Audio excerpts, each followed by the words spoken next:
Today's message is the third in the series on love loves love. And today is about the wisdom and the requirement of letting go. If you want to live in love, we have to learn how to let go. The first message in the series was about the essential insight that we need to bring greater health and happiness to our relationships. And that insight is the basic: it's all God. You know, that which you love, that which which loves you is God. That which you have difficulty with, that's God too.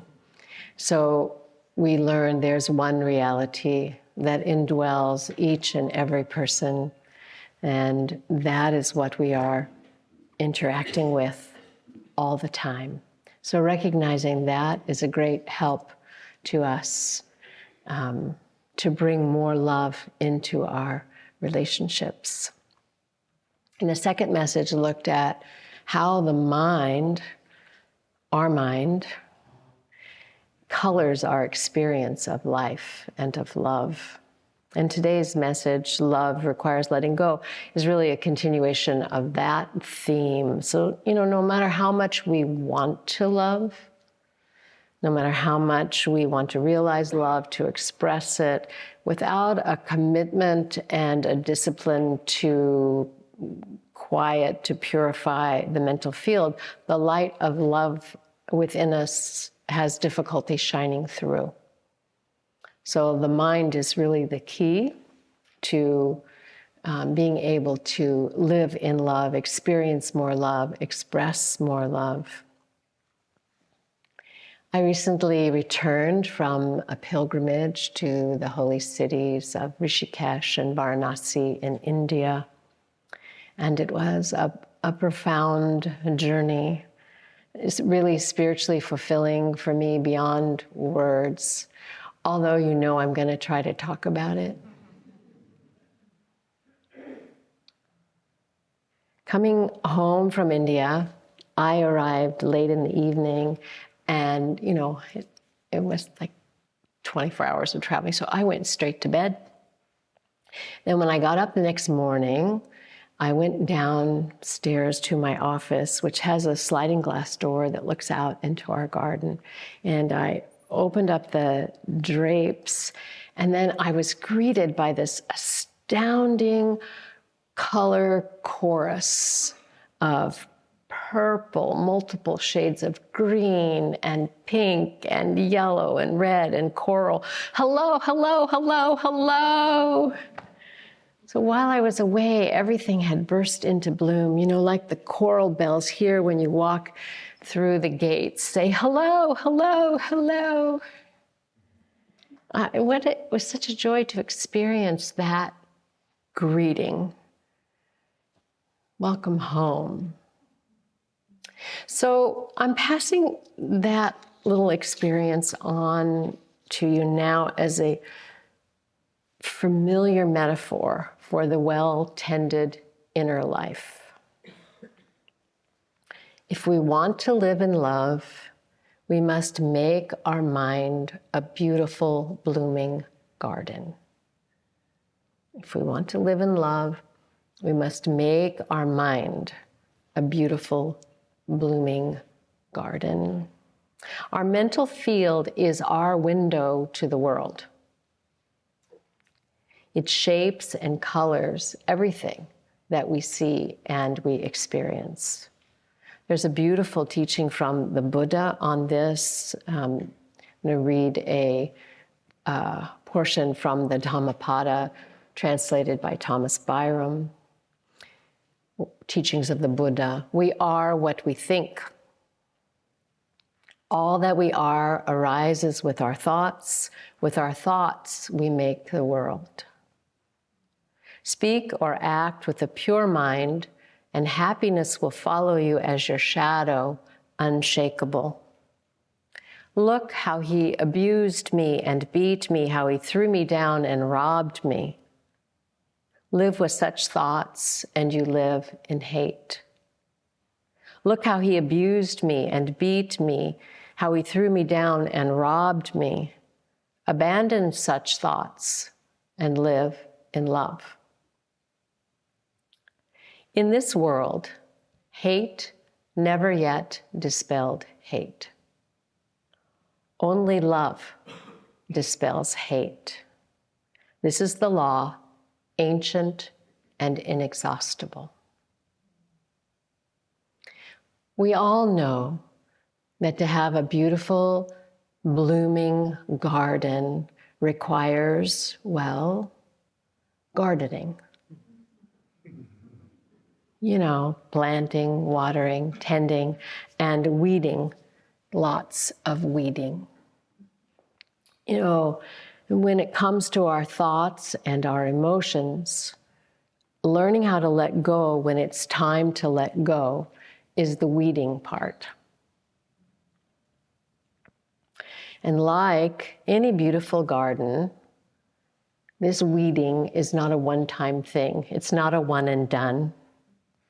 It's a continual discipline, a continual exercise. It requires a commitment to notice and weed out negative mind states like resentment, which I consider to be the crabgrass of mental states.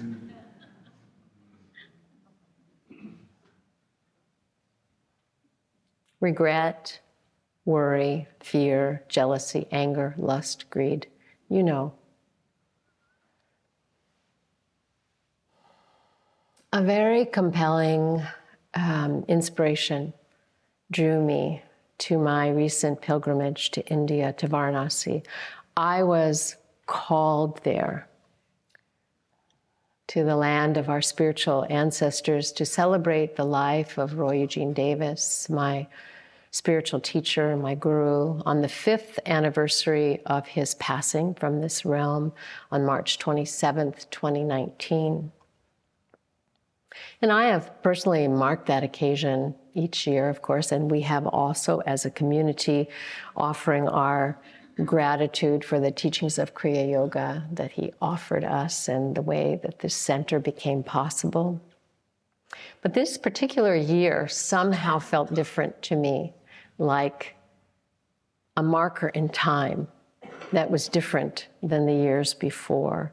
And I can't fully explain why, but let it suffice for me to say my heart knew well.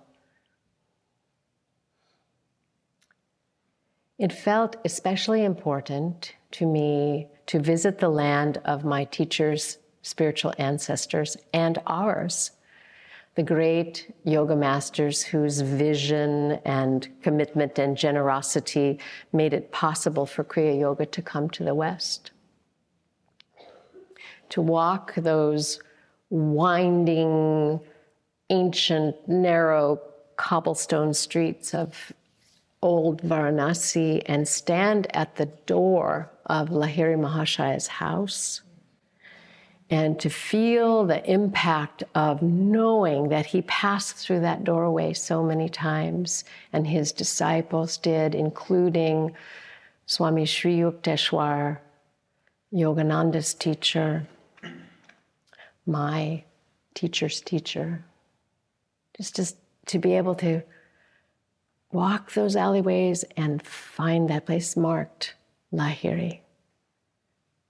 I knocked on the door.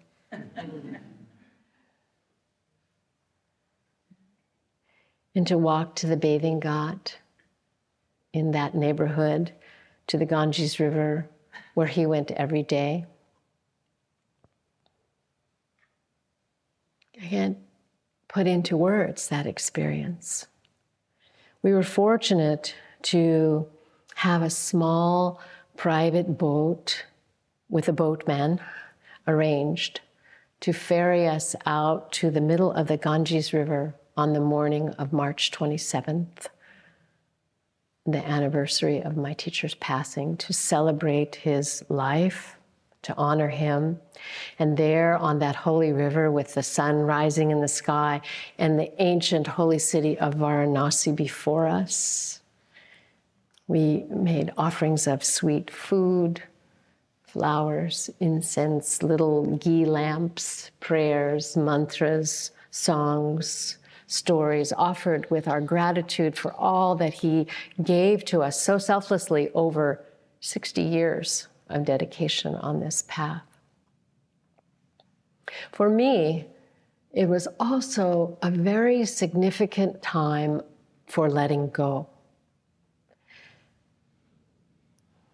It was just time in my own process of grieving and living into time as it is now. So, time of letting go for me, letting go of any thoughts or feelings that I've had about letting him down in any way. You know how that is, right? Either by saying or doing something I shouldn't have that didn't represent him well, or neglecting to do what I should do. Every disciple has these thoughts. Or holding on to any thoughts about others, what they said or did or didn't say or didn't do. It was clear to me that it was time for all of that to be let go. It was time for any remnant of that to be let go and to just fully bless his life, bless my own life, bless and honor and celebrate all of his students, all of his ministers and teachers all over the world, and to honor the ways in which his work is now going forth in the universe. The offerings, the little lamps and the flowers and the foods and all of that were placed on a basket tray. And at the culmination of that ceremony, I placed a small photo of him on top of those offerings. And I carried it over to the side of the boat, lowered it down and released it into the river and watched it float away. It was, as you might imagine, an open-hearted moment, a moment beyond time and space, just love, just gratitude, just freedom pervading my heart, my mind, my being. And as I watched the basket of offerings with the tiny ghee lamps still flickering and flowers and his photo riding right on the top, as I was watching it all move away with the current, it was then that I noticed the direction it was moving.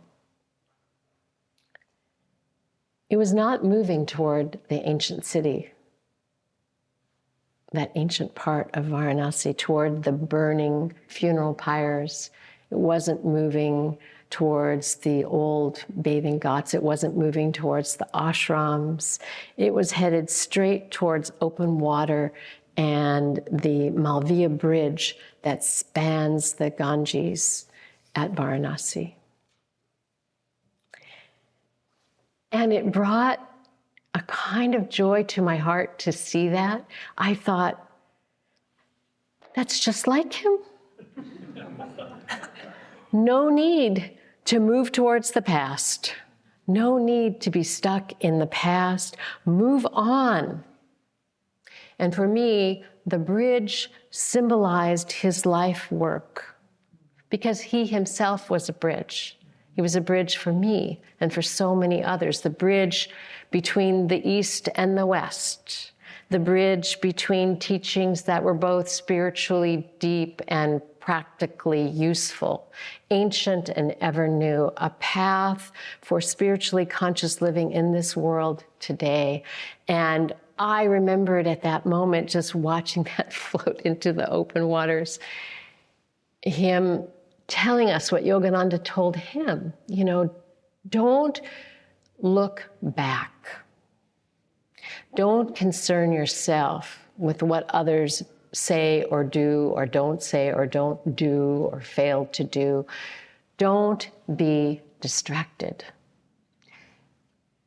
Look straight ahead to the goal of self and God realization. And it is possible for you in this lifetime. Don't be distracted. Don't look back. Learn to let go and move on in the direction of love and freedom. I thought about Baba Haridas often advising his students, keep God in your heart and move on. A beautiful teaching. And I know that it's difficult, sometimes really difficult, when we're stuck in the past and we can't seem to let go. The ego mind relentlessly circles around old wounds, betrayals, hurts, failures. And I experience, so I was thinking, well, okay, how does this work? We want to let go. We don't like that thing. How does it work? I experience letting go as a pathway to greater love, pathway into greater love, being much like the way of love itself. Let me explain. First, they're similar, letting go and loving, because I can't make it happen just because I want to. There's some element of grace that is required. Have you noticed? I can't tell myself to love. Like, well, you should love. Yeah, right. It doesn't happen that way. I also can't tell myself to let go and then find that instantly my mind is free of its ruminations on the past. It doesn't happen that way. So how does it happen? This is what I know.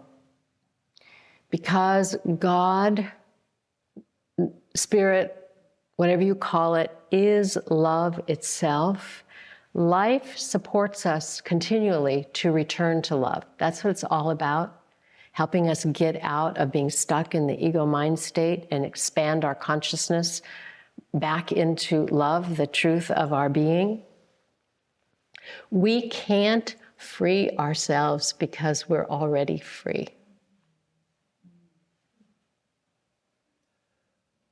And we can't make ourselves love because we're already love itself. Okay, so you're still saying, great, how does it work? What can we do? What I have learned is that whenever I become willing, whenever I become willing, really willing, truly willing, honestly willing to let go, life shows me how to do it and offers me the support that I need. That's what's ours to do, is to become willing to return to love and to be restored to our wholeness. Love reveals itself when we become willing to let go. It's a beautiful thing. So I'm going to leave our last words of the message today to Mary Oliver, her beautiful poem she wrote called I Worried. And, you know, Mary Oliver is writing this poem, I think, as an older woman. And so, I don't know, there's some worries that come up when you get a little older that are listed in here. So I just want to say, for those of you who are younger, you have your own worries, right? So just insert those in the poem. Like, you may not be worried about getting rheumatism, but there are other things that are on your list. So just substitute them, okay? Because this is, you know, I worried, That's us. I worried a lot. Will the garden grow? Will the rivers flow in the right direction? Will the earth turn as it was taught? And if not, how shall I correct it? Was I right? Was I wrong? Will I be forgiven? Can I do better? Will I ever be able to sing? Even the sparrows can do it, and I am, well, hopeless. Is my eyesight fading, or am I just imagining it? Am I going to get rheumatism, lockjaw, or dementia? Finally, I saw that worrying had come to nothing and gave it up. I took my old body and went out into the morning and sang. Om.